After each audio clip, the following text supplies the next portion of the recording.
Mari kita perkatakan 5 arti Pentakosta yang ketiga. Yang pertama, Pentakosta yang ketiga adalah pencurahan Roh Kudus yang dahsyat di zaman ini, melebihi yang terjadi di Azusa Street. Yang kedua, Pentakosta ketiga akan mengakibatkan penuaian jiwa yang terbesar dan terakhir sebelum Tuhan Yesus datang kembali. Yang ketiga, Pentakosta ketiga akan membangkitkan generasi Yeremia, yaitu anak-anak muda yang dipenuhi Roh Kudus, cinta mati-matian terhadap Tuhan Yesus, tidak kompromi terhadap dosa, dan akan bergerak untuk memenangkan jiwa. Yang keempat, Pentakosta ketiga lahir di Indonesia dan bergerak ke bangsa-bangsa. Gerakan ini dari timur ke barat dan akan kembali ke Yerusalem. Yang kelima, Pentakosta ketiga akan memberikan kuasa untuk menyelesaikan amanat agung, dan setelah itu Tuhan Yesus datang kembali. Mazmur 91. Dalam lindungan Allah. Orang yang duduk dalam lindungan yang maha tinggi dan bermalam dalam naungan yang maha kuasa akan berkata kepada Tuhan, tempat perlindunganku dan kubu pertahananku, Allahku yang kupercayai. Sungguh, dialah yang akan melepaskan engkau dari jerat penangkap burung, dari penyakit sampar yang busuk. Dengan kepaknya, ia akan menudungi engkau. Di bawah sayapnya, engkau akan berlindung. Kesetiaannya ialah perisai dan pagar tembok. Engkau tak usah takut terhadap kedahsyatan malam, terhadap panah yang terbang di waktu siang, terhadap penyakit sampar yang berjalan di dalam gelap, terhadap penyakit menular yang mengamuk di waktu petang.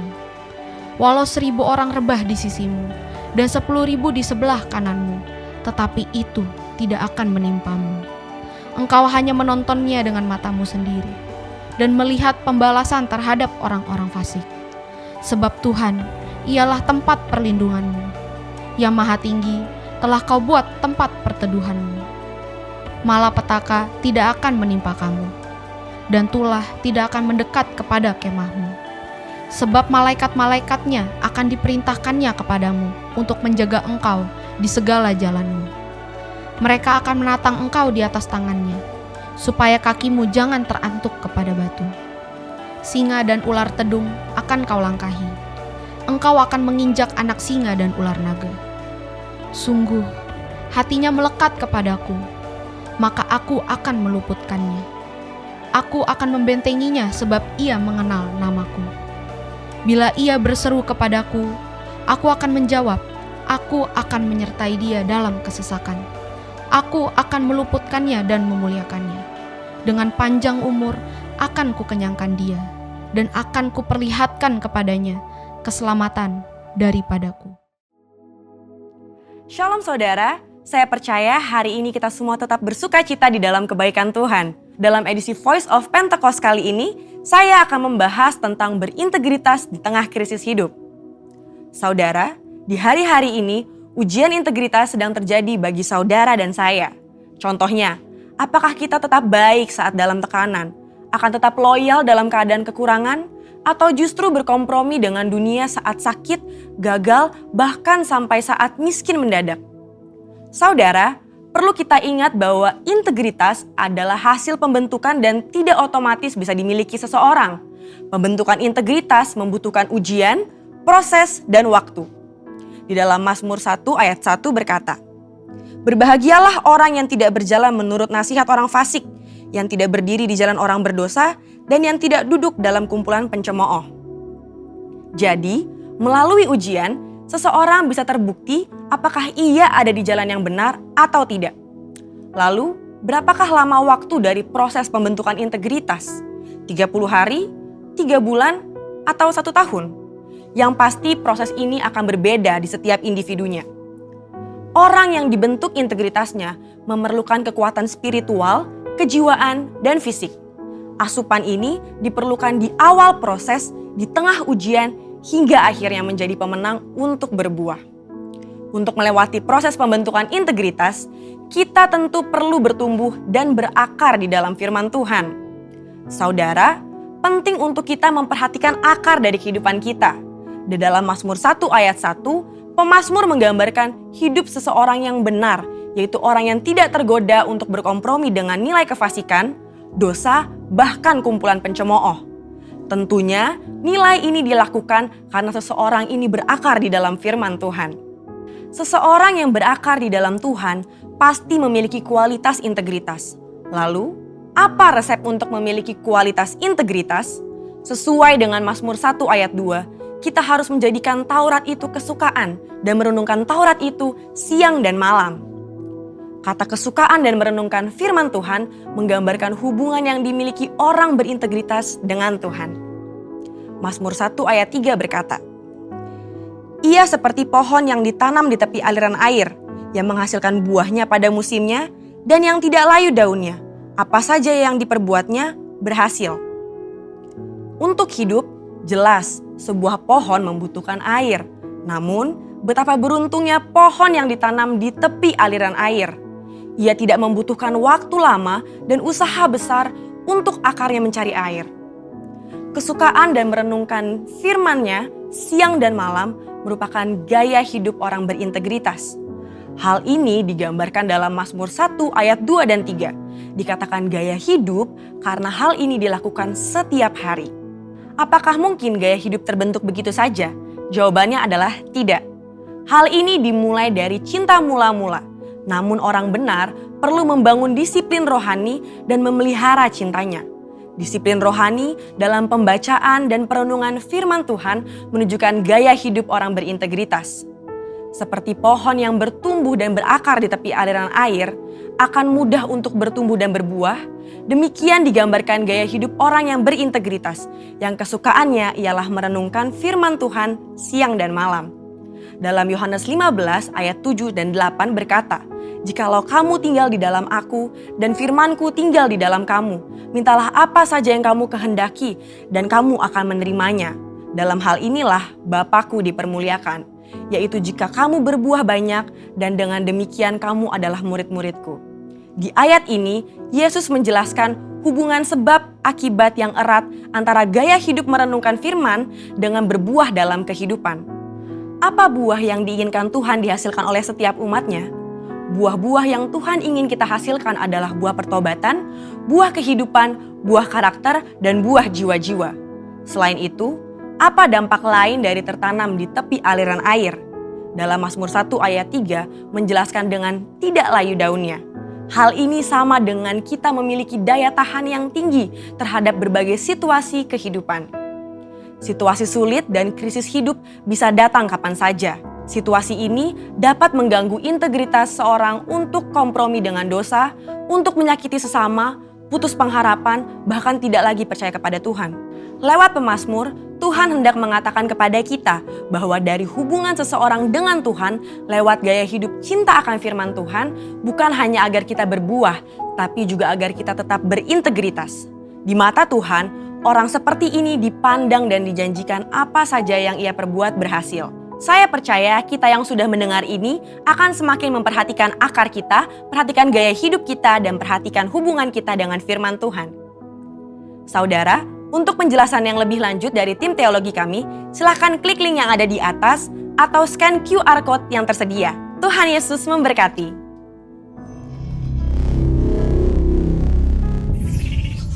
Meriah buat Tuhan Yesus, saudara. Saya punya tepuk tangan yang bisa lebih lagi daripada ini, saudara. Saudara rindu bertemu Tuhan pada pagi siang hari ini. Saudara rindu boleh angkat tangan. Haleluya, puji Tuhan. Mari sama-sama kita siapkan hati kita. Mari kita tidak sia-siakan waktu yang ada. Let's just be focused in the presence of God.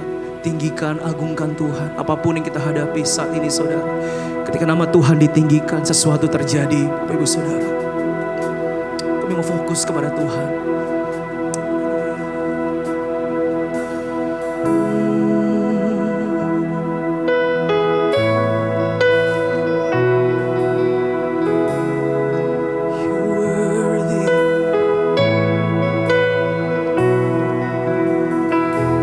Sama-sama.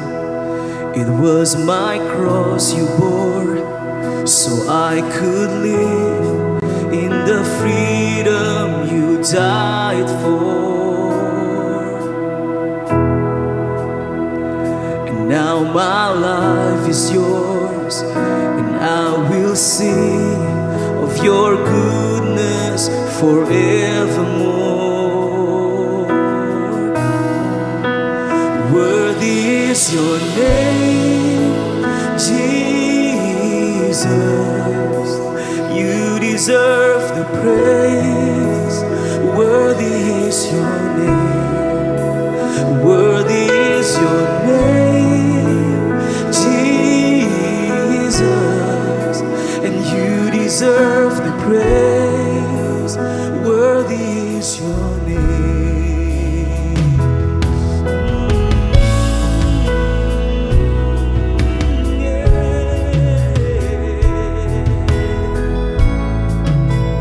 Thank you, Lord. And now my shame is gone. I stand amazed in your love undeniable.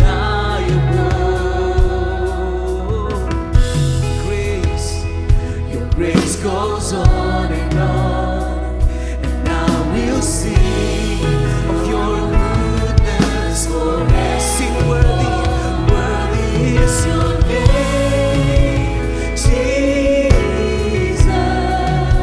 and you deserve the praise. Worthy is your name. Sing worthy is your name, my Jesus. You deserve, only you deserve, only my Jesus. And worthy is your name, Jesus. You deserve. Dengan segenap hati kami, ya Allah, kami terbuka di hadapan-Mu. Worthy, segala apa yang ada, Tuhan, kami bawa pagi hari ini, Tuhan. You deserve the praise. And worthy is your name, Jesus. You deserve the praise. Segala yang baik, ya Tuhan, Engkau layak menerima seluruh hidup kami. Worthy is your name, and Jesus, you deserve the praise. Worthy is your name. All glory, all honor, all power belongs to you. All honor belongs to you, Lord. Be exalted now in the heavens as your glory fills this place. You alone deserve our praise. You're the name above all name. Katakan, be exalted now in the heavens as your glory fills this place. You alone deserve our praise. Amen. You're the name. Sing his name. Be exalted now in the heavens as your glory fills this place. You alone, you alone, you're the name above all names. Be exalted now in heaven. Tinggikan, muliakan di bumi seperti di surga. Oh, you're the name. Be exalted now in the heavens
higher, Lord. Higher, be lifted higher. Thank you, Lord. Jesus, you be lifted higher. Yes, Lord. Only your name, Lord. Oh, be lifted right on my soul. Jesus, you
percaya Tuhan, Engkau sanggup melakukan segala sesuatu. Engkau ada di tempat yang tertinggi, di posisi yang tertinggi. Dan Engkau katakan Engkau ada bersama-sama kami.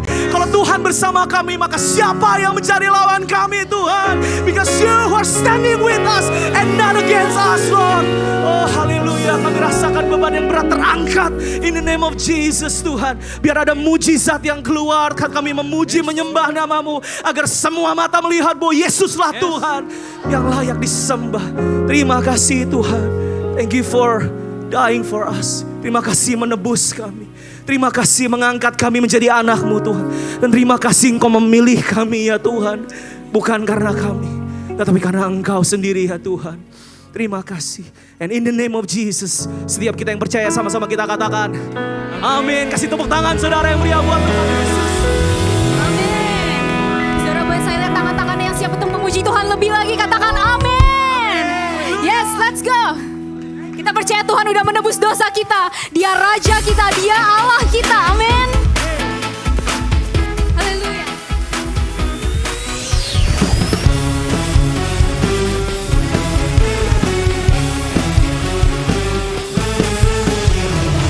Ku tahu Dia penebusku, darahnya hapus dosaku. Ku yakin, mari nyatakan ku yakin.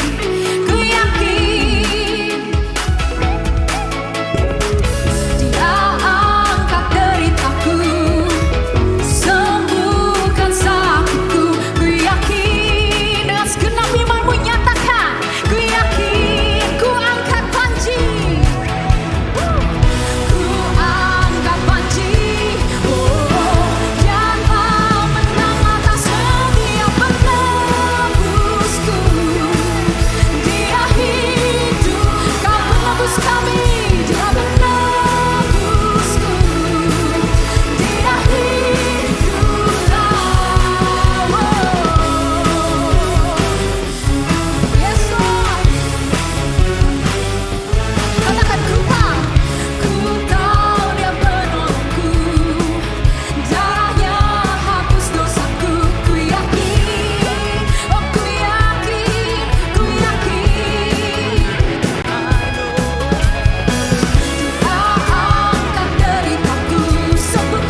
impossible for him. Katakan haleluya. Through you I can do all things. Cause it's you gives me, yang memberikan kekuatan bagi kita saudara. Through you blind eyes, we declare it, stronghold atas keluarga kami Tuhan. I am living by, yes, nothing is impossible. Katakan nothing is impossible. Nothing is impossible. Come on. Nothing is impossible. Nothing is impossible.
Saudara boleh kembali duduk dalam hadirat Tuhan.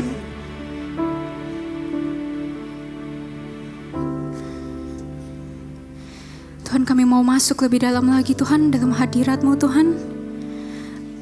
Bawa kami lebih dalam di dalam hadirat-Mu Tuhan. Karena kami percaya Tuhan, Kau sudah hadir Tuhan di tengah-tengah kami Tuhan. Kau Allah, Kau Raja kami yang selalu ada untuk kami Tuhan. Tuhan, Kau ingatkan kami Tuhan sekali lagi Tuhan, untuk selalu berpegang kepada satu Tuhan, untuk selalu berpegang kepada satu Raja, yaitu adalah nama-Mu Tuhan. Bukan kuat gagah kami yang membuat kami ada di sini Tuhan, tapi hanya kasih-Mu yang terlebih dahulu menyelamatkan kami, kasih-Mu yang terlebih dahulu menjadikan kami ada pada saat ini Tuhan.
Berkat-Mu bagiku, kasih-Mu padaku,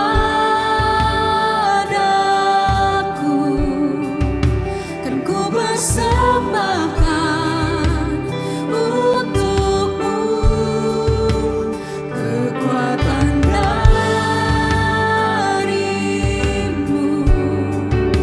setia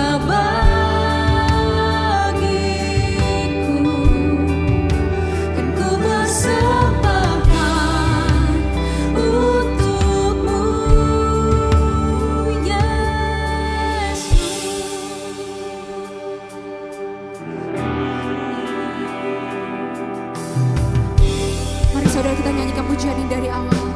Andalkan-Mu Tuhan, mengikut-Mu,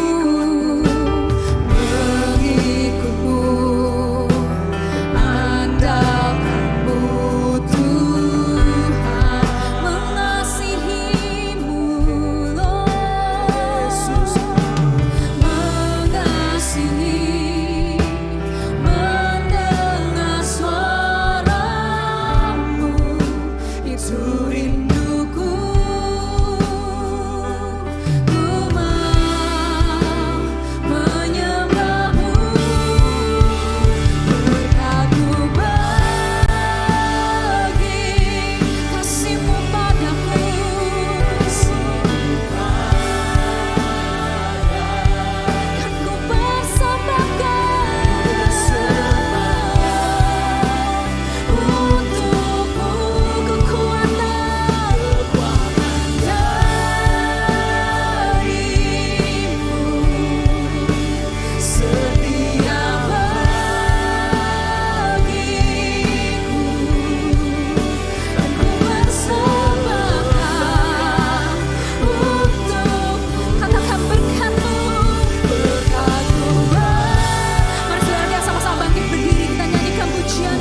dan untuk Tuhan.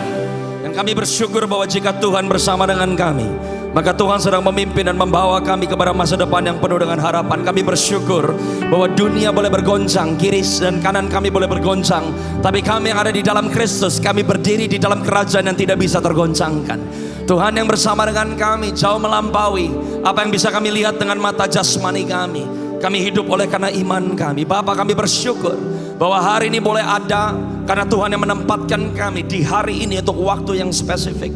Bukan kami yang memilih Tuhan, tapi Tuhan yang telah memilih setiap kami. Dan kami berdoa biar hari ini sungguh-sungguh selama kami hidup kami dipersembahkan menjadi persembahan yang hidup, yang kudus, yang berkenan di hadapan Tuhan. Angkat tanganmu tinggi-tinggi di hadapan Tuhan. Bapa Surgawi, kami berdoa biar hari ini firman-Mu yang memberikan kepada kami pengertian akan siapa sejatinya kami di dalam Engkau dan siapa Engkau yang ada di dalam kami. I pray for the spirit of wisdom, revelation, and understanding Tuhan, untuk turun atas setiap kami dan roh hikmat, wahyu, pengertian akan siapa sejatinya Kristus, rencana rancangan Tuhan untuk kehidupan setiap kami.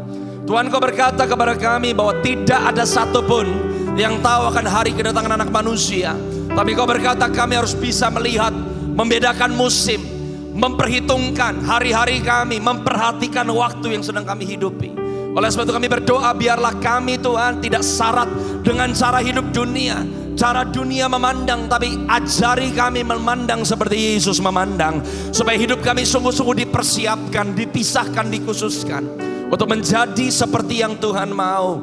Supaya hari kedatangan Tuhan tidak datang seperti malam hari pencuri yang datang di waktu yang tidak disangka-sangka. Sebab kami bukan orang-orang yang tertidur, tapi kami orang-orang yang bangun. Celikan mata kami Tuhan. Hari ini kami berdoa, biarlah Tuhan Engkau yang sudah memulai pekerjaan yang baik di dalam setiap kami. Kami percaya Tuhan setia memimpin kami sampai kepada keseluruhan rencana Tuhan. Bawa kami Tuhan untuk kami tiba di garis akhir. So kami boleh berkata, Your kingdom come, kerajaanmu datang dan kehendakmu jadi di dalam dan melalui kehidupan setiap kami di bumi seperti di surga. Terima kasih ya Bapa. Kami percaya Engkau sudah mempersiapkan tubuhmu yang ada di House of Blessing di Puri Intergen Church, gereja Tuhan secara keseluruhan di bangsa kami Indonesia, untuk suatu kegerakan Roh Kudus yang tidak bisa dibendung. Sebab di tengah-tengah kegelapan yang kelam pekat, di situ terang-Mu bercahaya di dalam dan melalui kehidupan kami. So terima kasih Tuhan, Kau memilih kami untuk hidup di masa yang seperti ini. We are so thankful. Kami sungguh mengucap syukur. We rejoice in you. Sebab sukacita Tuhan adalah kekuatan setiap kami. Terima kasih ya Bapa, terpuji nama-Mu dari kekal sampai kekal selama-lamanya. Kami percaya urapan Roh Kudus yang memeteraikan firman yang kami dengar pada siang hari ini. Terpuji nama-Mu Tuhan, di dalam nama Tuhan Yesus yang siap untuk menerima kebenaran firman. Mari sama-sama dengan saya katakan amin. Berikan tepuk tangan yang meriah buat Tuhan Yesus. Silakan duduk dalam hadirat Tuhan. Selamat siang saudara. Berapa banyak yang bersuka cita ada di dalam rumah Tuhan pada siang hari ini? Lambaikan tangan saudara. Saya memberikan salam hormat saya kepada Pastor Samuel, Pastor Dio bersama seluruh tim yang ada di Puri Intergen Church. Sungguh sukacita yang besar. Saya boleh kembali melayani saudara semua di GBI Puri Indah, di Puri Intergen Church, di House of Blessing khususnya. Saya percaya saudara semua dalam keadaan yang baik dan siap untuk menerima sesuatu yang baru dari Tuhan. Amin. Mari buka firman Tuhan sama-sama dengan saya dari Habakuk pasal yang ketiga, ayat yang ke-17, 18, dan 19. Saudara, di ibadah yang kedua saya akan bicara tentang pleasing joy. Saudara, selama bulan September saudara dibawa di gereja ini untuk mendalami kitab Habakuk. Anda melihat bagaimana untuk menghadapi masalah, rintangan, tantangan, memiliki sukacita, memiliki pengharapan di tengah-tengah keadaan yang sepertinya tidak ada harapan. Saya akan membawa saudara melihat dari Habakuk pasal yang ketiga ayat 17 sampai 19. Tadi pagi saya memberikan tema khotbah saya adalah fruitful joy. Bagaimana orang yang bersukacita itu berbuah. Nah, di ibadah yang kedua saya akan bicara tentang pentingnya mengalami dan menghidupi kehidupan yang bersukacita. Sebab tanpa sukacita penyembahan saudara tidak diterima oleh Tuhan. Hari ini saya akan share kepada saudara penyembahan yang diterima oleh Tuhan, penyembahan yang tidak diterima oleh Tuhan. Saya katakan tadi pagi bahwa ada bedanya sukacita dengan bahagia. Kalau Anda berbahagia, Anda terima sesuatu, Anda ngalamin sesuatu. Bahagia terjadi karena Anda mendapatkan dampak. Entah itu Anda mendapatkan jawaban doa, Anda menerima terobosan, Anda terima apa yang Anda rindukan, Anda berbahagia. Tapi sukacita berbeda dengan berbahagia. Joy is different. Di kitab Galatia pasal yang kelima berkata bahwa buah roh salah satunya adalah joy. Berarti sukacita tidak bisa terjadi tanpa diproduksi oleh pekerjaan Roh Kudus di dalam kehidupan setiap orang percaya. Kenapa penting orang percaya bersukacita? Sebab sukacita tidak ditentukan karena keadaan luar saudara, tapi sukacita adalah seorang pribadi yang namanya Yesus Kristus. Sukacita bukan di belakang, sukacita di depan. When you have joy, Anda memiliki kemampuan untuk mengarungi badai hidup. Karena sukacita Tuhan, Anda bisa sampai di tempat tujuan saudara. Amin. Now, Habakuk memulai di kitabnya di pasal yang pertama. Anda pasti beberapa minggu ini dengar bahwa Habakuk adalah seorang nabi yang berkata, kapan Tuhan menolong kami? Kapan Tuhan memperhatikan doa kami? Di mana pertolongan Tuhan? Kenapa kesannya Tuhan diam aja? Nabi yang memulai kitabnya dengan berkata, kapan Tuhan? Kenapa Tuhan? Kapan Tuhan? Kenapa Tuhan? Di pasal yang ketiga, 3 ayat yang terakhir dari kitab Habakuk, sesuatu terjadi perubahan di Habakuknya, bukan keadaannya. Saudara dan saya bisa terima janji, Anda bisa terima nubuatan, Anda bisa terima pengharapan. Joy, sukacita memampukan saudara untuk terus berjalan sampai janji Tuhan digenapi dalam hidup saudara. That's why it's important to have joy. Sukacita tidak datang karena Anda lihat jawabannya dulu. No, joy comes first. Sukacita berjalan di depan. Sukacita membuka pintu. Sukacita mempreservasi saudara supaya Anda bisa sampai di tujuan ilahi Tuhan. Now, Habakuk di pasal 1, pasal 2 yang berkata, mana Tuhan? Kapan Tuhan? Kenapa Tuhan? Bahkan di pasal yang kedua kitab Habakuk, Habakuk berdiri di atas menara, mencatat dan menyimpan dalam hatinya, ditulis di loh batu supaya apa yang Tuhan sampaikan bisa didengar, diperdengarkan oleh seluruh bangsa. Di pasal yang ketiga, mulut ini keluar dari seorang yang namanya Habakuk. Berarti untuk Anda bisa terima janji Tuhan, you need to have joy. Joy memastikan bahwa penyembahanmu, kehidupanmu berkenan di hadapan Tuhan. Now, Alkitab berkata sekalipun pohon ara tidak berbunga. Kalau di bahasa Inggrisnya shall, berarti belum terjadi. Kalau dikatakan sekalipun pohon ara tidak berbunga, itu kesannya sudah kelihatan sama mata. Tapi kalau di bahasa Inggrisnya, ada satu kata yang hilang di bahasa Indonesianya. Sekalipun pohon ara tidak akan berbunga. Belum kelihatan. It's in the future. Jadi Habakuk berkata, even though the fig tree shall not. Belum kejadian loh. Jadi sesuatu berubah di Habakuknya nih. Keadaan belum berubah. Janji Tuhan belum digenapi. Tapi Habakuk melihat dengan kasat mata, dengan perspektif yang berbeda. Sekalipun pohon ara tidak akan berbunga. Pohon anggur tidak berbuah. Hasil pohon zaitun mengecewakan. Sekalipun ladang-ladang tidak menghasilkan bahan makanan, kambing domba terhalau dari kurungan, tidak ada lembu sapi dalam kandang. Jadi kalau orang punya sukacita, Anda bisa ngelihat hari depan yang gak tahu seperti apa bentuknya. Saudara dan saya tidak ditentukan karena berkat yang Anda terima, tapi sekarang sukacitamu dilandaskan oleh siapa Tuhan di dalam engkau. Ya, ada bedanya ya, bahagia dan sukacita. Kalau bahagia kita yang senang, tapi kalau sukacita is different. The joy of the Lord is our strength. Kenapa sukacita itu penting? Karena kalau saudara dan saya bersukacita, di tengah kondisi keadaan apapun, hidupmu akan tetap berkenan di hadapan Tuhan. Ayat yang ke-18. Seseorang yang bersukacita, saudara ngelihat ke depan bukan karena diiming-iming sama janji Tuhan. Saudara gak lagi kejar Tuhan karena berkatnya. No, karena Tuhan gak ngutang berkat sama saudara. Dia gak ngutang terobosan, dia gak ngutang kesembuhan, dia gak pernah ngutang sama hidup saudara dan saya. Dia Tuhan, kita bukan Tuhan. Berarti the focus of Christianity is Him, not us. Kalau kita selalu fokusnya saya dapat apa? Mana terobosan saya? Mana jawaban doa saya? That's not Christianity. Itu namanya Tuhan yang ngikut kita, bukan kita yang ngikut Tuhan. Tapi di tengah-tengah keadaan, Habakuk berkata, meskipun aku gak lihat, meskipun belum kejadian, meskipun sepertinya bertolak belakang dengan apa yang aku harapkan, aku akan bersorak-sorai. Tuh lihat tuh. Hebat gak orang bersukacita? Belum tahu ke depan seperti apa. Tapi keputusannya untuk bersukacita, it starts now. Gak usah ngalamin sesuatu dulu. Aku akan bersorak-sorai di dalam Tuhan. Beria-ria di dalam Allah yang menyelamatkan aku. I will rejoice in the joy of my salvation. Ayat yang ke-19, ini kuncinya nih. Orang bersukacita, ada 2 hal yang terjadi dalam hidupmu. Allah Tuhanku, itulah kekuatanku. Orang yang bersukacita, waktu sukacita saudara karena Tuhan yang senang, bukan karena Anda yang senang. kesenangan hati Tuhan melepaskan kekuatannya dalam hidupmu. Kata kekuatan itu ready for war loh. Orang yang bersuka cita belum melihat, bahkan bertolak belakang dengan apa yang diharapkan. Tapi Anda tetap gigih, kamu gak ninggalin iman, kamu tetap maju. Dan kamu tahu bahwa kemenangan ada di pihakmu. Orang yang bersuka cita, yang pertama kakimu diperkuat. Kakimu itu ngomong tentang apa? Yang kamu miliki, who you are in God is strengthened by God. Orang yang bersuka cita kamu berbuah. Orang yang bersuka cita kamu gak sesali hidup. Kamu gak sesali apa yang orang lain punya, kamu gak punya. Kamu gak merasa kamu korban. Orang yang bersuka cita, bersyukur pasti. Orang yang gak bisa bersyukur, kamu gak bersuka cita. Karena kalau kamu bersuka cita, kamu tahu Tuhan gak pernah bikin kesalahan. Yang dia berikan, yang dia percayakan, apa yang dia izinkan terjadi dalam hidupmu, pasti mendatangkan kebaikan. Ia membuat kakiku seperti rusa, dan ia membiarkan aku berjejak di bukit-bukitku. Dua hal. Pertama, selalu yang dia kuatkan adalah diri saudara. Kalau saudara kuat, kalau saudara dikasih kemampuan tetap bertahan, bahkan berkemenangan, dimanapun Tuhan menempatkan saudara, pasti terjadi terobosan. Saudara tahu, kata berjejak di bukit-bukitku, berjejak di bahasa Ibrani kata darak.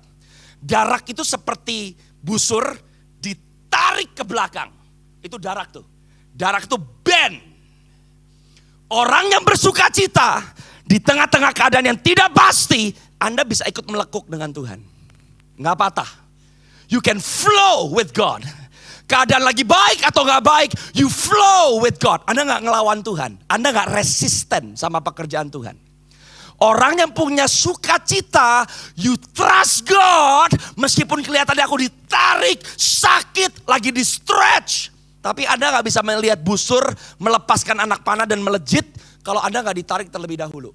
There are seasons in your life, kamu lagi ditarik sama Tuhan. Imanmu lagi ditarik sama Tuhan.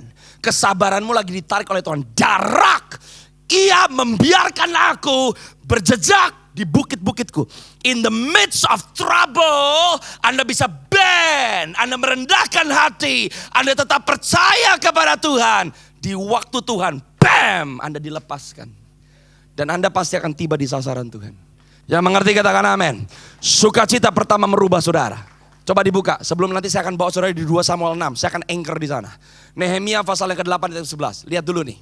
Jangan salah kaprah ya. Jadi kalau saudara dan saya punya sukacita, sukacita bukan bahagia. Oh, kamu keadaannya belum berubah, kamu bisa bersukacita. Orang yang bersukacita baik atau gak baik, senyuman ada di mukamu. Why? God is bigger than your problem. Kalau udah kayak begini, senyumin aja masa depan. Masa depan gak menentu, senyumin aja. Musuh, good, senyumin aja.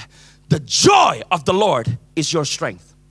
Lalu berkatalah ia kepada mereka, pergilah kamu makanlah sedap-sedapan dan minumlah minuman manis dan kirimlah sebagian kepada mereka yang tidak sedia apa-apa.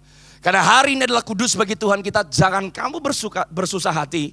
Sebab sukacita karena Tuhanlah, itulah perlindunganmu. Anda harus tahu sukacita muncul bukan hanya di keadaan yang kondusif loh. Keadaan gak kondusif, the joy can appear. Now, bahasa Inggrisnya, the joy of the Lord is my strength. Jadi kalau sukacitanya Tuhan, sukacita karena Tuhan, itu perlindunganku, bukan berarti kamu yang seneng. Orang yang bersukacita, Anda lebih pusing Tuhan seneng daripada dirimu seneng. Meskipun kamu belum seneng, meskipun kamu belum terima yang kamu harapkan, meskipun kamu belum terima jawaban doa, asal kamu tahu, you're happy with my attitude, Tuhan senang sama sikap hatiku, Tuhan senang sama sikap mengampuniku, Tuhan senang sama kemampuanku untuk tetap bersabar, Tuhan senang sama meskipun aku berdarah-darah, tapi aku lebih peduli yang penting Tuhan tersenyum dan Tuhan bahagia melihat aku. Waktu Tuhan bersuka cita, Anda terima kekuatan untuk terus melangkah. Itu dimodelin Yesus tuh. Kenapa Yesus bisa selesai sampai di kayu salib? Karena dia tahu apa yang dia lakukan menyenangkan hati Bapaknya. The joy of the Lord is my strength. Sekarang 2 Samuel 6 ayat yang ketiga dan selanjutnya. Saudara, di 2 Samuel pasal yang ke-6. Hari ini saya akan mau saudara melihat kenapa sukacita penting ya. Karena kalau saudara dan saya tidak bersukacita, korbanmu ditolak oleh Tuhan. Tidak semua korban diterima oleh Tuhan. Tidak semua doa didengar dan dijawab oleh Tuhan. Nggak semua. Saudara dan saya harus mengerti, orang Kristen dikasih nilai kebenaran supaya hidupnya tuh di atas rata-rata. Saya katakan tadi pagi, sekarang kalau orang percaya hanya terima Yesus, yang penting masuk surga. Anda tahu nggak, Anda bisa ada di surga tapi tidak bersama-sama dengan Tuhan. Saya kasih analogi. Tuhan menyediakan buat saudara dan saya privilege. Dia nggak mau cuma kamu pindah alamat. Kalau Anda bersama dengan Tuhan, berarti kalau dia senang, Anda senang. Dia sedang memerintah, kamu memerintah bersama dengan dia. Di mana aku berada, di situ kamu berada. Itu bukan cuma lokasi dan tempat. Tapi di mana pribadi Yesus ada, saudara ada bersama-sama dengan dia. Karena surga nggak cuma tempat. So please understand this. Jangan sampai kita jadi orang Kristen salah kaprah, yang penting masuk surga. Kenapa sih orang percaya itu harus hidup giat? Saya kasih analogi yang berikutnya di bait suci. Imam di pelataran, imam di ruang kudus, gak bisa masuk ruang maha kudus. Tapi imam besar di ruang maha kudus, bisa ada di ruang kudus, bisa ada di pelataran. Kenapa sekarang orang Kristen kalau ikut Tuhan minim? Yang penting minim. Yang penting senyamannya saya. Kamu kehilangan upah yang tersedia buat kamu. Tuhan gak mau cuma saudara dan saya masuk surga. Dia cari orang yang bisa memerintah dengan dia. Tapi mau memerintah dengan dia, berarti harus mirip dia. Makanya kita disempurnakan. Kita mengikuti proses kehidupan supaya menjadi seperti Kristus. Kita gak bisa jadi seperti Kristus di sorga. Kita hanya bisa menjadi seperti Kristus di bumi. Orang Kristen, masa terbaik saudara bukan pas mati. When you are alive in Jesus. Semua orang dapat kesempatan yang sama, gak peduli fungsimu apa, gak peduli karuniamu apa, gak peduli kehebatan keterampilanmu apa. No, you are given the same opportunity. Makanya waktu dia ngomong sama hamba yang dikasih 5, 2 dan 1 talenta, dia katakan kepada yang 2 jadi 4, 5 jadi 10 talenta, masuklah ke dalam kebahagiaan. Enter the joy. Bukan tempat. Apa sih yang disediakan buat hamba-hamba yang bisa percaya? Hidup ini kerja loh. Apakah Anda sudah melakukan kehendak Tuhan? Kalau saudara bisa dipercaya dengan kehendak Tuhan, apa sih upah kita? Bukan sorga, bukan barang. Upahnya adalah enter into the joy, sukacita yang mempercayakan kepadamu. Yang bikin Tuhan senang akan bikin kamu bahagia. Itu tersedia buat setiap kita. Nah, Anda lihat pentingnya sukacita ya. Kenapa sih orang yang bersukacita baru Anda bisa menyenangkan hati Tuhan? Lihat 2 Samuel pasal yang ke-6. Di satu pasal, Raja Daud mencoba untuk melakukan satu hal yang sama 2 kali tapi punya hasil yang berbeda. Tidak semua berkenan di hadapan Tuhan. Ada korban yang ditolak oleh Tuhan. Dan hari ini saya mau bawa sama saudara. Saya mau kasih saudara 3 ciri. Korban yang ditolak, korban yang diterima. Bedanya apa? Oke. 2 Samuel 6 ayat yang ketiga. Mundur dulu dah. Dari ayat yang pertama. Daud mengumpulkan semua orang pilihan di antara orang-orang Israel. 30.000 orang banyaknya. Ini banyak masa nih. Tapi Tuhan gak impress sama masa saudara. Tuhan gak impress sama yang kelihatannya besar di mata manusia. Lihat nih. Daud melakukan kegagalan. Tapi di pasal yang sama Daud berhasil. Hal yang sama dilakukan tapi sikapnya berbeda. Dan salah satu yang menjadi kunci inti yang dialami Daud di mana dia berubah, joy. Ada tempat untuk sukacita. Nanti Anda lihat ayat kedua. Waktu Daud bersama 30.000 orang mau memindahkan tabut perjanjian ke kota Yerusalem. Bagus gak? Bagus. Niatnya baik. Kemudian bersiaplah Daud, perhatikan. Lalu berjalan dari Baale Yehuda dengan seluruh rakyat yang menyertainya untuk mengangkut dari sana tabut Allah yang disebut dengan nama Tuhan semesta alam yang bertahta di atas kerubim. Saudara dan saya harus mengerti di dalam perjanjian baru oleh karena darah Kristus Yesus, saudara dan saya adalah tabut perjanjian itu loh. Saudara dan saya harus mengerti bahwa tabut perjanjian it speaks of the throne of God. Di atas tutup pendamaian ada darah, it speaks of the blood of Jesus.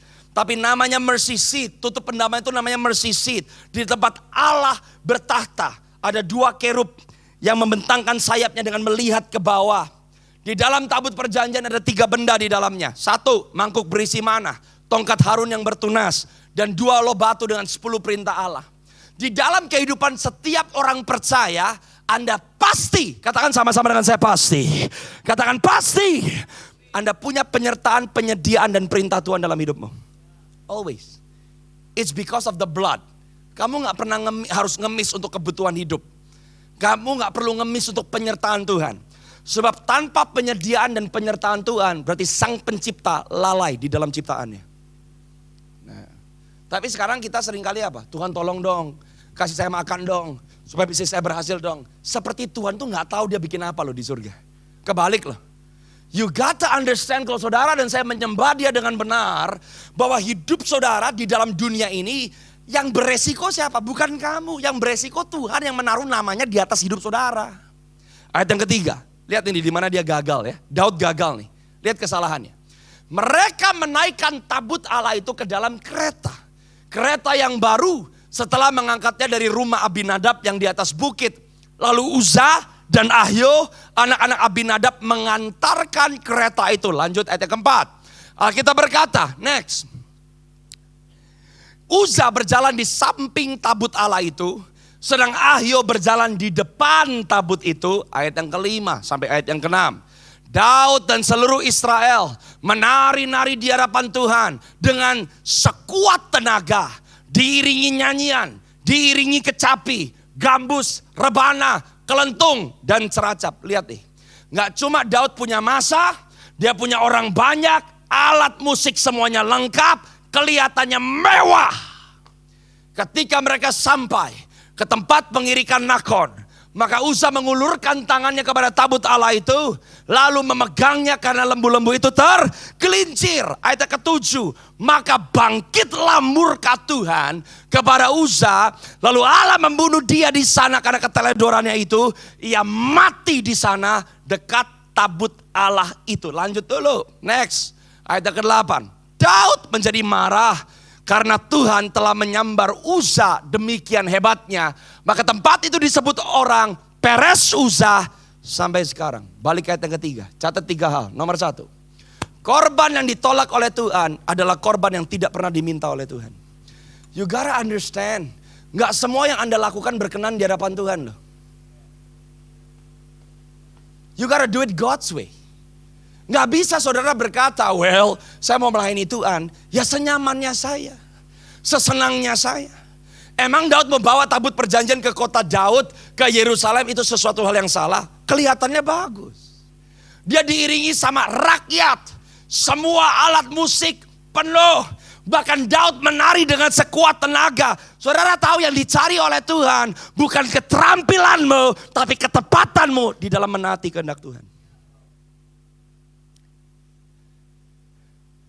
Korban yang ditolak adalah korban yang Tuhan gak pernah minta. Nomor 2. Korban yang berkenan di hadapan Tuhan bukan korban yang lahir dari inisiatif, tapi korban yang lahir karena saudara taat kepada kehendak Tuhan. I'll show you where the problem is. Problemnya dimulai di ayat yang ketiga. Tabut Allah ditaruh ke dalam kereta yang baru. Tabut gak boleh ditaruh di kereta. Emang keretanya kereta bekas? Kereta baru. Kan maksud saya baik. Supaya gak capek. Supaya lebih lancar dibawanya. Kalau Anda perhatikan di kitab Keluaran, di kitab Imamat, sampai di kitab Yosua. Tabut tidak boleh ditaruh di atas kereta. Tabut harus ditaruh di atas pundak. Capek. Berat. Kan nyaman, kan bisa. Apa bedanya di atas pundak sama di atas kereta? Yang penting nyampe. Bukankah seringkali orang Kristen berkata seperti itu? Saudara gak bisa menyenangkan hati Tuhan kalau kamu mau melayani Tuhan dengan caramu sendiri loh. Dan Tuhan tidak perlu ditolong dengan inisiatif yang baik. Tapi Tuhan mau saudara dan saya hidup sesuai dengan perintah ketetapan Tuhan. Gak boleh di atas kereta. Tabut di atas bahu. Saudara mau tahu ikut Tuhan, menyenangkan hati Tuhan, kamu harus berkorban. Gak enak. Anda gak leluasa bergerak. Oleh sebab itu Anda dan saya dipanggil, sangkal diri, pikul salib, ikut Yesus. Ayat yang selanjutnya. Kesalahan yang berikutnya. Anak Abinadab yang namanya Uza dan Ahyo. Satu jalan di samping, satu jalan di depan. Kalau Anda perhatikan di kitab Keluaran, di kitab Yosua, tidak boleh ada yang berjalan di depan tabut. Siapa yang paling depan? Tuhan. You know what's the problem today? Bukan Tuhan yang memimpin kita, kita yang memimpin Tuhan. Saya mau jalan, kalau Tuhan yang baik, berkati jalan saya. Karena engkau Tuhan yang setia. Nggak begitu. Kalau dipimpin Tuhan berarti He decides. Dia yang pilih. Dia yang putuskan. Dia yang jalan baru Anda jalan. Bukan kita yang jalan minta Tuhan berkati jalan kita. Ayat yang selanjutnya. Waktu itu tabut di tempat pengirikan Nakon. Maksudnya Uza baik. Kalau itu tabut tergelincir, tabutnya penyok, tabutnya rusak, tabutnya kotor, maksudnya Uza baik. The moment dia mencoba menolong Tuhan, mati. Berapa banyak orang percaya menolong Tuhan dan mencoba menolong Tuhan. Tuhan gak perlu ditolong, saudara.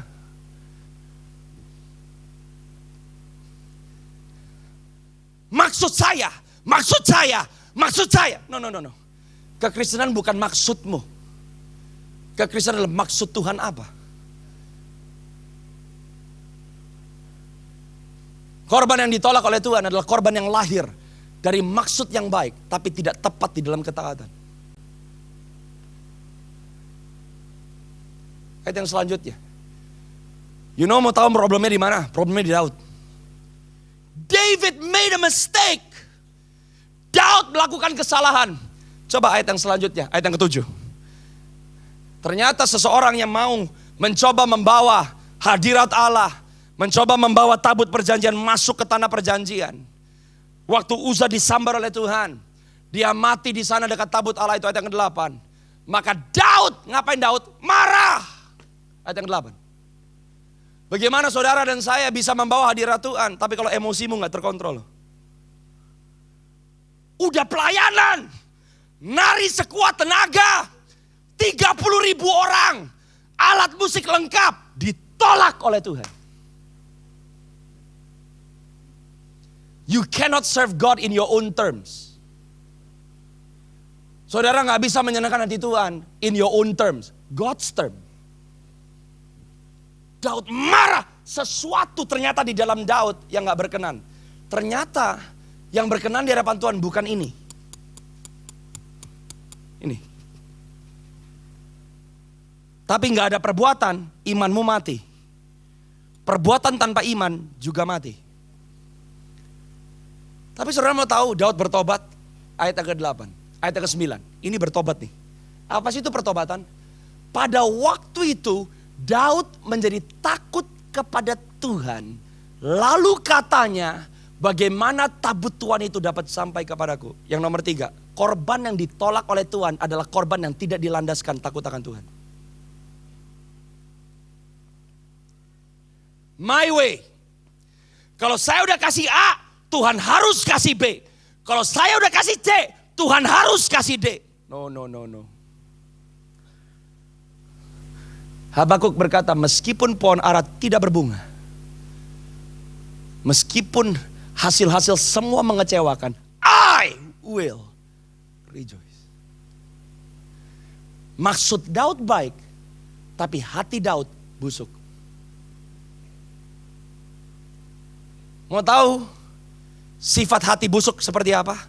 Anda bisa marah sama Tuhan. Anda bisa marah sama keadaan. Anda bisa marah sama orang tuamu. Anda bisa marah sama gereja Tuhan. Kalau Anda marah karena keadaan, Anda marah sama Tuhan, hatimu busuk dan penyembahanmu ditolak oleh Tuhan. Kapan Daud bertobat? Bam! Ayat yang ke-8. The moment Daud marah, dia rendahkan diri Sekarang Daud berkata, aku nggak tahu gimana cara bawa tabut ini ke kota Daud. Aku nggak tahu gimana cara ngangkut tabut ini ke Yerusalem. Orang yang bertobat berhenti dari jejaknya. Ngaku, aku nggak bisa. Aku nggak tahu. Bukan aku yang harus mimpin Tuhan, tapi Tuhan yang harus mimpin aku. Apa yang terjadi di sini? Daud merendahkan hatinya. Sometimes humility itu dimulai waktu saudara mulai berkata kepada Tuhan, Tuhan ampuni aku kalau aku sok tahu. Aku pakai caraku sendiri. Aku pakai keterampilanku sendiri. Bukannya saudara malah ngamuk. Aku udah bikin A, bikin B, bikin C. Aku udah berdoa, udah berharap. Mana doanya? Gak begitu. Orang yang bertobat, Anda berkata, not my will but your will be done. Not my way but your way, O God. Ayat yang berikutnya. Ayat yang ke-9. Daud berkata, bagaimana ini tabut bisa sampai kepadaku? The moment Daud bertobat, Daud mulai take a step back. Ayat yang ke-10 saudara, this is powerful. Saya mau saudara melihat ya, di mana peran sukacita. Nanti ada bedanya nih. Sebab itu Daud tidak mau memindahkan tabut Tuhan itu ke tempatnya ke kota Daud. Tetapi Daud menyimpang, membawanya ke rumah Obed-Edom, orang Gad itu. You know, orangnya yang hidup berkenan di hadapan Tuhan. Orang yang nanti Anda lihat punya sukacita. Kalau saudara dan saya mau stop dan berkata, aku gak mau paksakan kehendakku lagi. Aku gak mau paksakan caraku lagi. Aku sekarang mau belajar, Lord lead me. Anda rela untuk diam sejenak. Izinkan untuk Tuhan mulai mengatur ulang hidupmu. Sekarang Daud udah gak pakai inisiatif. Daud udah gak pakai cara berpikirnya sendiri. Daud udah gak pakai keterampilannya sendiri. Sesuatu berubah. Dia nyamping, dia taruh tabut itu di rumah Obed-Edom. Ayat yang berikutnya, ayat yang berikutnya, ayat yang ke-11. 3 bulan lamanya tabut itu tinggal di rumah Obed-Edom, orang Gad itu. Dan Tuhan memberkati Obed-Edom dan seisi. Saudara, berkat di depan bukan di belakang. Sebelum Anda melangkah, God bless first. Saudara mau tahu orang yang paling diberkati? Orang yang diberkati bukan karena kamu udah terima jawaban doamu loh. Orang yang diberkati belum tentu kamu terima apa yang kamu dambakan. Tapi if you are walking with God's blessing, Anda tahu siapa yang berjalan bersama dengan saudara. Anda berani mengambil langkah iman. Belum terjadi apa-apa. Tapi karena Anda sudah yakin, Anda sudah pasti, Anda mengenali siapa yang berjalan di sebelah saudara. You are walking in a blessed life. Yang mengerti katakan amin. Ayat yang selanjutnya. Now look at this. The moment sekarang Daud tahu. Oh Tuhan senang. Tuhan bahagia. Sekarang Tuhan ada di situ. Sekarang Tuhan beserta dengan aku. Diberitahukannya kepada Raja Daud. Demikian bahwa Tuhan memberkati seisi rumah Obed-Edom. Dan segala yang ada padanya oleh karena tabut Allah itu. Lalu Daud pergi mengangkut tabut Allah itu dari rumah Obed-Edom ke kota Daud dengan apa saudara? Joy. Apa yang membuat hidupmu berhasil? The joy of the Lord. Kalau saudara dan saya lebih memusingkan, apakah Tuhan senang dengan keputusan saya? Saya mau buka usaha ini. Are you happy Lord? Saya mau partner dengan orang ini. Are you happy Lord? Saya mau menikah dengan orang ini. Are you happy Lord? Waktu Tuhan senang, langkahmu dibuat Tuhan pasti. Kalau saudara dan saya hanya memikirkan kekristenan, yang penting saya senang, yang penting I'm happy, yang penting saya bahagia. Kalau Anda coba cari kebahagiaanmu sendiri, Anda kehilangan segala sesuatunya. Saudara mau tahu satu misteri di dalam Alkitab? Orang muda yang kaya raya, yang sudah melakukan A, B, C, D, E bagi Tuhan. Tuhan Yesus bilang, ada satu yang kamu belum lakukan. Jual semua hartamu, ikut aku. Anak muda itu memalingkan wajahnya. Dia meninggalkan Yesus dengan wajah yang sedih. Tuhan singkapkan kepada saya, anak muda itu kehilangan semuanya. Karena ternyata hatinya tidak pernah diserahkan kepada Tuhan. Kalau Anda baca di satu pasal, di mana Tuhan bertemu dengan anak muda itu. Waktu Tuhan minta kasih ke aku semuanya, Tuhan sedang tidak memiskinkan anak muda itu. Tuhan sedang memperkaya anak muda itu. Emang yang ngasih berkatmu siapa? Yang ngasih kerjaanmu siapa? Yang ngasih keterampilanmu siapa? Tuhan, kamu gak punya apa-apa. No, Tuhan gak dipermuliakan. Tapi kalau berkatmu, keterampilanmu, kesuksesanmu menarik kamu dari Tuhan, dia keberatan.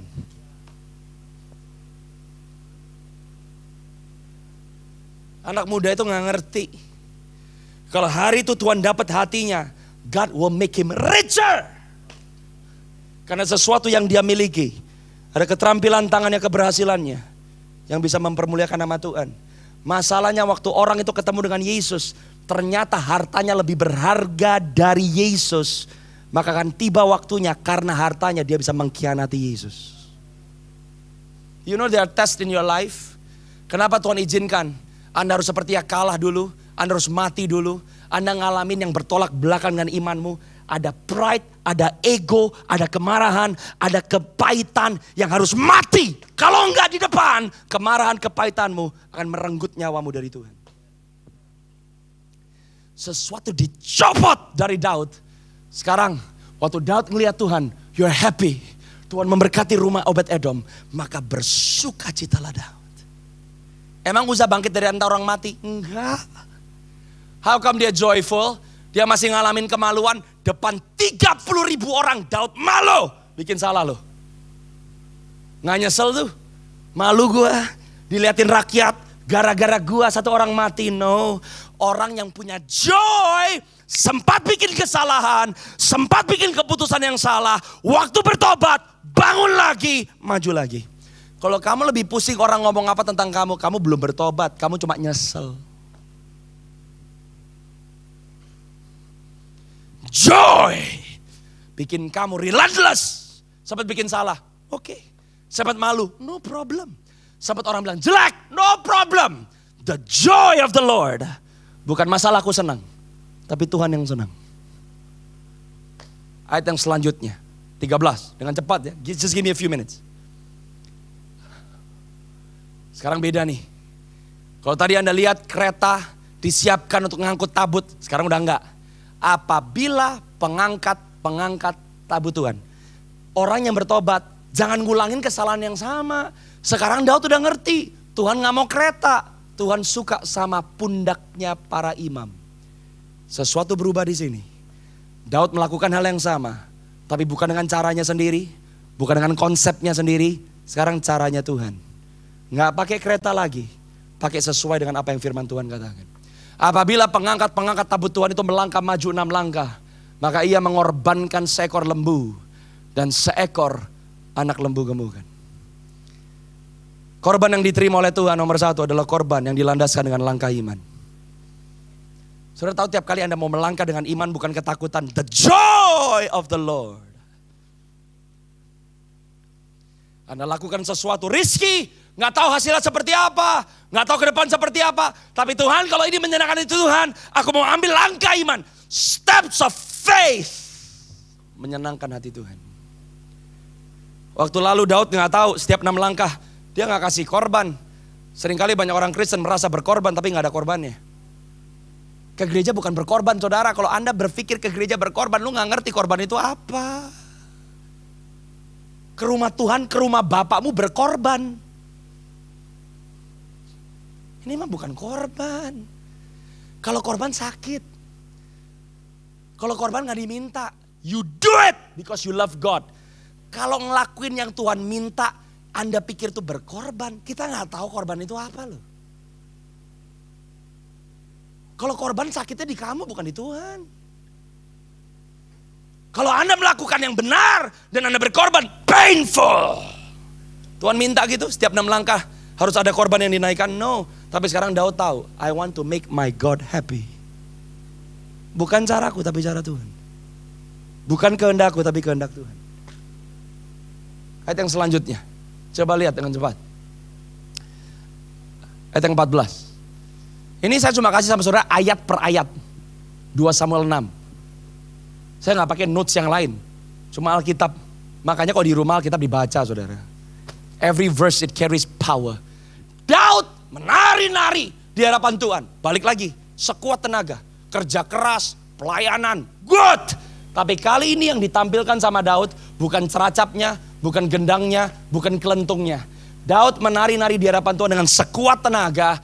ia berbaju efod dari kain lenan. Korban yang berkenan di hadapan Tuhan adalah korban yang dilandaskan dengan ketulusan dan kemurnian. Gak perlu gede, gak perlu mewah, gak perlu bagus, cuma perlu efod. Efod gak ada warnanya. White. Kalau tadi sebelum Daud korbannya ditolak bahkan karena dia seorang namanya Uzam mati yang dipamerkan talenta, karunia. Now no, kemurnian hati. Alasan apa yang saudara dan saya masih miliki? Kenapa kamu gak bisa melayani Tuhan? Kenapa kamu gak bisa memberi yang terbaik? Saya gak bisa nyanyi, saya gak bisa khotbah. Yang suruh lu khotbah siapa? Tapi kalau saudara lakukan apa yang kamu lakukan dengan kemurnian hati, dengan ketulusan hati, your worship starts at the purity of your heart.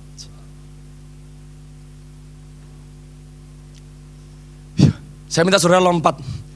Saya selesai di poin yang ketiga. Lompat buat saya saudara. Ayat yang ke-15. Sorry, langsung ke ayat yang ke-17. Watch this.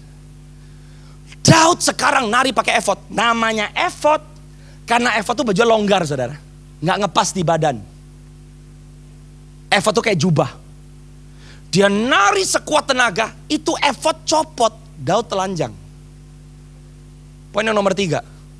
Korban yang menyenangkan hati Tuhan adalah korban yang mengkorbankan reputasimu.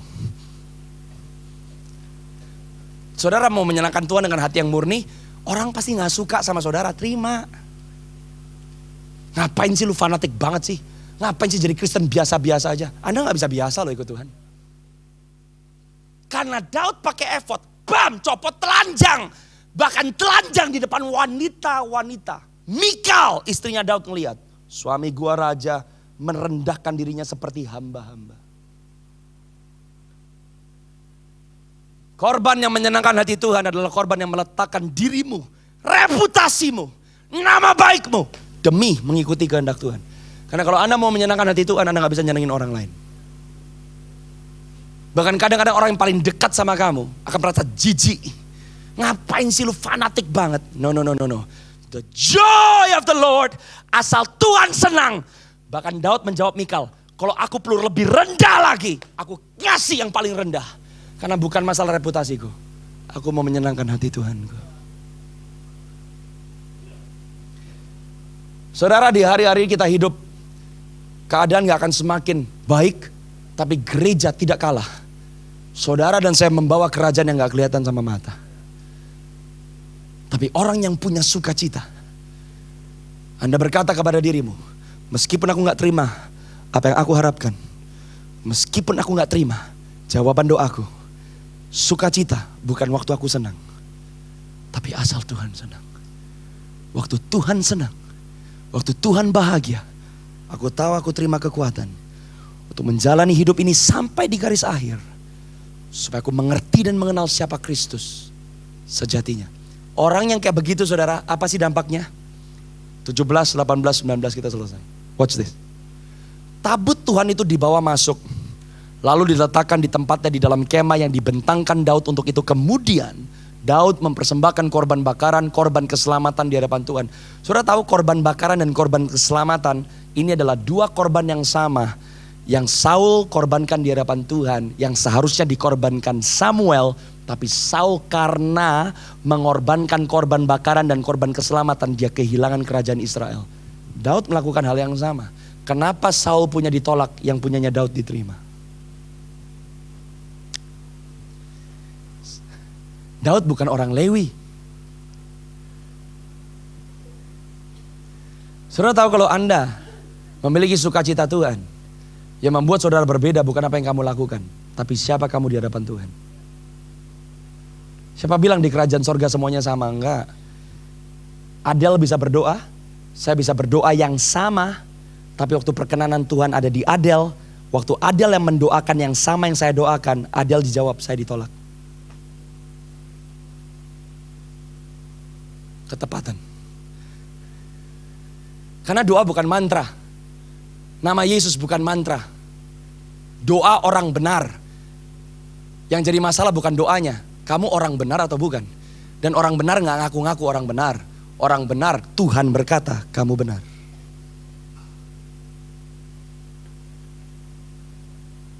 Setelah Daud selesai mempersembahkan korban bakaran dan korban keselamatan, diberkatinyalah bangsa itu. Anda mau jadi berkat buat Indonesia? Anda mau jadi berkat buat keluargamu? Anda mau jadi berkat buat generasimu? It starts with the joy of the Lord is my strength. Yang jadi berkat adalah orang-orang yang lebih mengutamakan Tuhan daripada dirinya sendiri. Ayat 19. Daud kasih makan fakir miskin. Daud bagi-bagi roti. Daud bagi-bagi daging. Daud jadi dambak. Dan setiap orang yang dikasih sembako sama Daud kembali ke rumahnya masing-masing. Sekarang banyak gereja mencoba untuk jadi orang baik. Bagus saudara. Tapi kalau saudara dan saya tidak tepat di dalam penyembahan kita di hadapan Tuhan, saudara dan saya gak ada bedanya sama yayasan. Gereja bukan yayasan. Yang membuat apa yang kita lakukan itu melepaskan kuasa. Karena saudara dan saya pertama-tama mengasihi Tuhan terlebih dahulu, baru Anda mengasihi orang lain. Saudara dan saya bisa mengasihi orang lain tanpa mengasihi Tuhan. Tapi yang sungguh-sungguh menyentuh hati orang, yang merubah hidup orang, bukan karena kasih saudara terhadap orang, tapi kasihmu terhadap Tuhan. Waktu orang Anda kasihi karena Anda mengasihi Tuhan, Anda terima yang bertolak belakang dengan hakmu, Anda tidak akan kecewa. Karena Anda mengasihi orang lain, karena saudara mengasihi Tuhan. Kalau Anda mengasihi orang tanpa mengasihi Tuhan, waktu orang tolak saudara, orang kecewakan saudara, orang tampar saudara, Anda bisa kecewa sama Tuhan. Saya berdoa, the joy of the Lord is your strength. Apapun keadaanmu hari ini saudara, Anda bisa memberi yang terbaik untuk Tuhan. Apapun yang Anda sedang hadapi hari ini, kalau saudara dan saya mau berkata, aku mau menyenangkan hati Tuhan, lebih daripada apa yang ku cari buat diriku sendiri.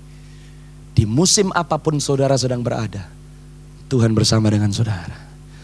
Waktu Anda bawa tabut perjanjian itu, kemana Anda jalan, the glory of God. Dan saya percaya di tengah-tengah keadaan dunia yang semakin tidak menentu, Tuhan lagi cari gereja Tuhan yang berjalan di dalam ketepatan, dalam ketaatannya.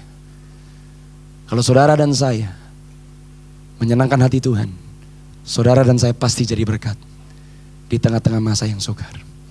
Yang mau lambaikan tangan saudara, bangkit berdiri semua dalam hadirat Tuhan. Saya minta saudara tundukkan kepala.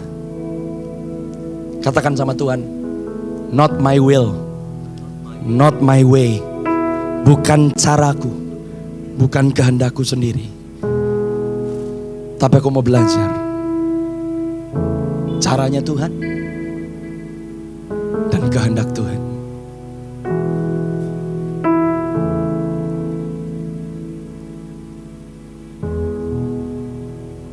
Kalau Tuhan lagi tarik saudara seperti busur, sakit. Tapi rendahkan dirimu di hadapan Tuhan. Dia akan kuatkan kakimu. Dia akan membuat saudara menginjakkan kaki dengan kokoh di bukit-bukitmu. The joy of the Lord is my strength. Maukah engkau berdoa pada pagi hari ini, siang hari ini Tuhan, asal Tuhan disenangkan, asal Tuhan tersenyum, asal Tuhan berbahagia, maka aku percaya aku bisa melewati hidup ini.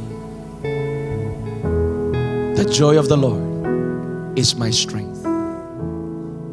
Angkat tanganmu saudara. Bapak, aku berdoa firman-Mu yang sudah disampaikan meteraikan Roh Kudus. Mampukan kami ngambil langkah iman Tuhan.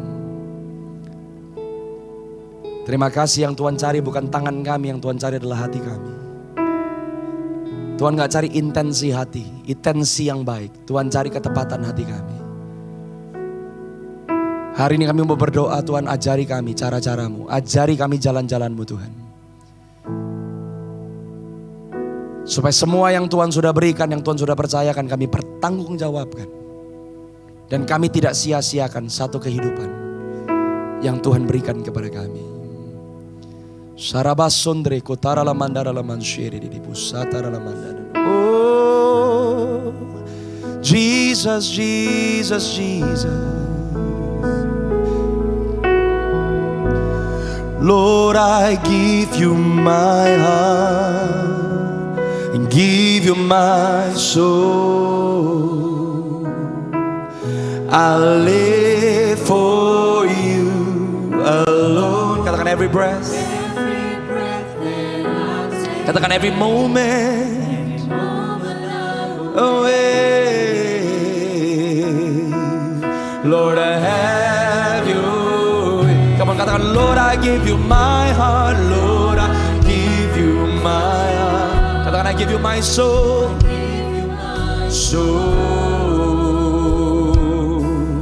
I live for you alone. Every breath that I take, every moment I'm awake. Lord, I have. Come on, one more time. Katakan, Lord, I give you my heart. Katakan, I give you my soul. Soul, I live for you. Katakan every breath, katakan every moment. Oh, yeah. One more time, sekali lagi. Lord, I give you my heart, give you my soul.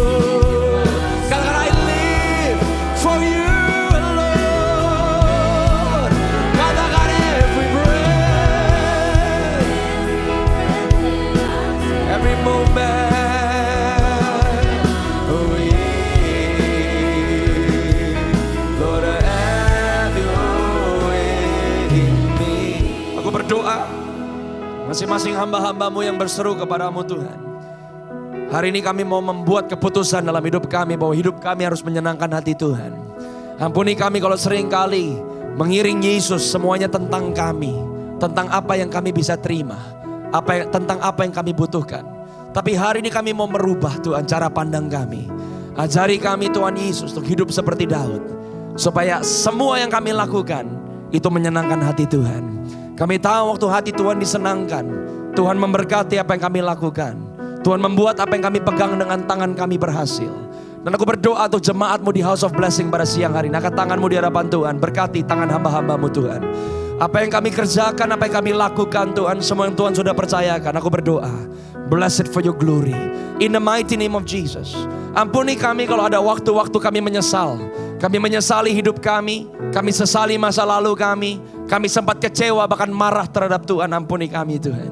Tapi hari kami mau belajar, asal kami menyenangkan hati Tuhan, kami percaya Tuhan yang beserta dengan kami, yang berjalan bersama dengan kami.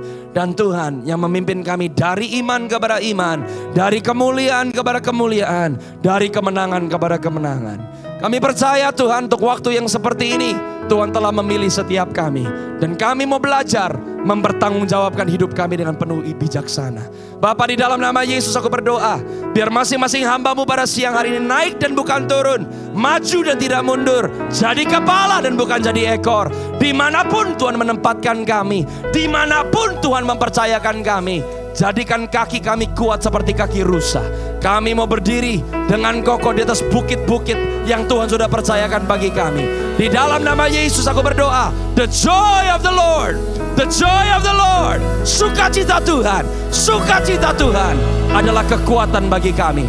Terima kasih ya Bapa. Kami tahu Roh Kudus, Engkau selalu menguatkan kami. Roh Kudus selalu menghibur kami dan tidak pernah membiarkan kami jalan sendirian. Asal Tuhan ada di pihak kami, kami mau katakan bahwa segala perkara dapat kami tanggung bersama dengan Tuhan. Terima kasih ya Bapa. Meteraikan firman-Mu dan segala pujian, hormat, syukur kami kembalikan hanya kepada nama Yesus Kristus. Di dalam nama Tuhan Yesus, saudara yang percaya, saudara yang bersuka cita, mari sama-sama dengan saya katakan, berikan tepuk tangan yang meriah buat Tuhan Yesus. Tuhan Yesus memberkati. Mari kita memberikan persembahan. Sebelum kita memberikan persembahan, saya akan pandu kita berdoa. Tuhan Yesus yang baik, berkatilah para jemaat-Mu yang memberikan persembahan dan juga para pengelola gereja yang mengolahnya. Di dalam nama anak-Mu Tuhan Yesus Kristus kami berdoa. Amin. Bagi saudara yang memberikan persembahan, saudara dapat men-scan QR Code atau dengan nomor rekening yang tersedia di layar dan juga di kursi saudara. Dan bagi saudara yang memerlukan amplop persembahan, saudara dapat mengangkat atau melambaikan tangan agar usher akan membantu saudara.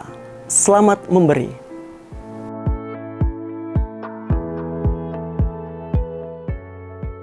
Dan berikut adalah pengumuman kegiatan Puri Intergen Church minggu ini. Mari bersama-sama beribadah dan mengalami hadirat Tuhan dalam kesatuan generasi di ibadah Intergen Prayer setiap Selasa jam 7 malam di ruangan Revival Hall, Gedung House of Blessing. Hai wanita-wanitanya Tuhan, mari datang dalam ibadah Women in Christ Kamis 16 Oktober 2025 di GBI Puri Indah Mall Basement G4 Zona Merah. Shalom semua saudara. Saya Pastor Victor. Saya Pendeta Budi Cahyadi. Saya Pastor Andi Setiawan. Saya mau mengajak Bapak, Ibu, Saudara semua dari berbagai macam denominasi. Itu konferensi lintas generasi Intergen. Acara Intergen Summit 2025. Acaranya akan dilangsungkan pada hari Sabtu 18 Oktober 2025 di Gedung House of Blessings di Jakarta. Acara ini terbuka buat setiap generasi, supaya apa yang Tuhan janjikan buat setiap kita, gereja Tuhan, buat setiap usia di dalam umat Tuhan, bisa berjalan di dalam penggenapan janji Tuhan. Seperti yang kitab Joel katakan, pada akhir zaman Dia akan mencurahkan rohnya kepada semua anak-anak dan mereka akan bernubuat. Para orang-orang tua akan mendapatkan mimpi-mimpi dan teruna-teruna muda akan mendapatkan penglihatan. Saya percaya kalian akan terinspirasi dan dimotivasi. Saya berdoa supaya lewat kebersamaan kita bisa sama-sama bertumbuh, sama-sama melayani Tuhan, sama-sama menyatakan kemuliaan Tuhan di atas bangsa ini. Nikmati hujan akhir buat keluarga, gereja, kota Anda, dan juga negara ini. Melalui kolaborasi yang dapat dimulai dari Anda. See you there. God bless you. Sampai kita ketemu. Haleluya. Amin.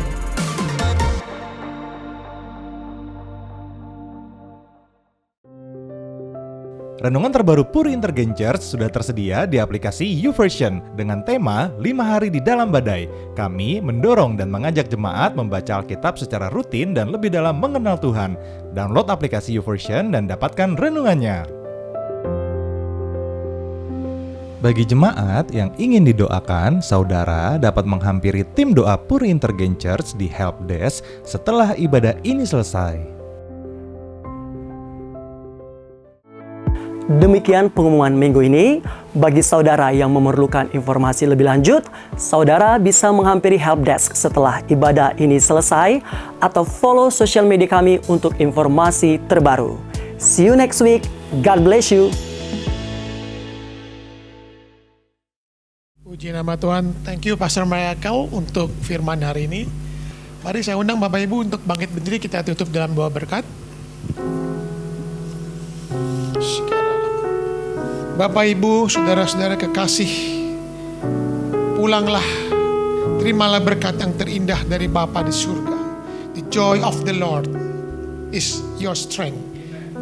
Cinta dan kasih dari Tuhan kita Yesus Kristus, serta kemenangan, kekuatan melalui keintiman dengan Allah Roh Kudus, mulai dari hari ini sampai kita bertemu dengan Tuhan kelak, bahkan sampai selama-lamanya. Kita semua yang sudah diberkati dan mau menjadi berkat, katakan amin. Terima kasih Bapak Ibu, happy Sunday.